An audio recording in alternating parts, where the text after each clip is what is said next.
ஏண்டா நீ பார்த்துருக்கிற பொண்ணு அவனுக்கு பிடிக்குமா? அவனுக்கு பிடிச்ச பொண்ணை தானே பார்க்க போகிறோம். என்ன சொன்ன?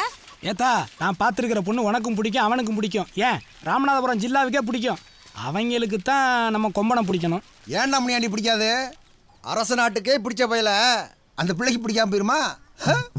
ஏன் மகனே, கொம்பனுக்கு பொண்ணு பார்க்குறப்ப நாங்கள் இல்லாமல? ஆமா, நீங்க எதுக்கு வரிய? கோட்டையம்மா, நாங்க மட்டுமா வர்றோம், பின்னாடி பாரு. ஏத்தா, இத்தனை பேர் கூட போனா பொண்ணு கிடைக்குமா? முனியாண்டி, ஒத்த வீட்டுக்காரனா பணம் கொடுக்க மாட்டேன், அரச நாடே போனாத்தான் கொடுப்பேன். மாப்பிள்ளை, நீ ஒத்த வீட்டுக்காரன் வந்திருந்தா உடனே பொண்ணை கொடுத்துருப்பேன். மொத்தமாக அரசு நாடே கூடி வந்திருக்கனால தான் அடிவேரே கலங்குது. சந்தோஷமா? இந்த வார மாப்பிள்ளை, தலைமுடி வெட்டும்போது நல்லா தான் இருக்கேன், புடுங்குனா தான் வலிக்கும். அது மாதிரி தான் பொம்பளை பிள்ளை கல்யாணமும் நடக்கும்போது நல்லா இருக்கேன், வாழ போகிற இடத்துல தான் அது புடுங்கின முடியா வெட்டின முடியான்னு தெரியும். மாமா சரியா சொன்னீங்க. நீ வேற சும்மா அறியா. ஏத்தா பழனி, எப்பா நல்ல லட்சணமா தான் இருக்க. மாம உன்னை பொண்ணு கேட்டு வந்திருக்கா, நீ என்னத்தான் சொல்ற? எதுக்கு பாசிங்கம்மா என்கிட்ட கேக்குற? நீ பார்த்து யார சொல்றியா அவங்களுக்கு தான் கழுத்து நீட்டுவேன்.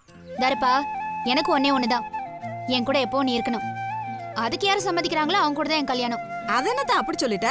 நான் ஒரு மூலையில இருந்தா எங்க அண்ணன் ஒரு மூலையில இருக்க போது நீ என் வீட்டுக்கு வரணும். ஏத்தா, நான் உன் கல்யாணத்தை பற்றி பேசினா நீ என்ன பற்றி யோசிக்கிற? பாத்தியா மாப்பிள்ள, இப்படிப்பட்ட பிள்ளைக்கு நான் எப்படிப்பட்ட மாப்பிள்ளை பார்க்கணும். உங்கள் தம்பிக்கு நான் பொண்ணு இல்லைன்னு சொல்லலை, ஆனால் மாப்பிள்ளையை பற்றி நல்லா விசாரிச்சுட்டு தான் முடிவு சொல்லுவேன். அப்போ பொண்ணு கிடைக்காது.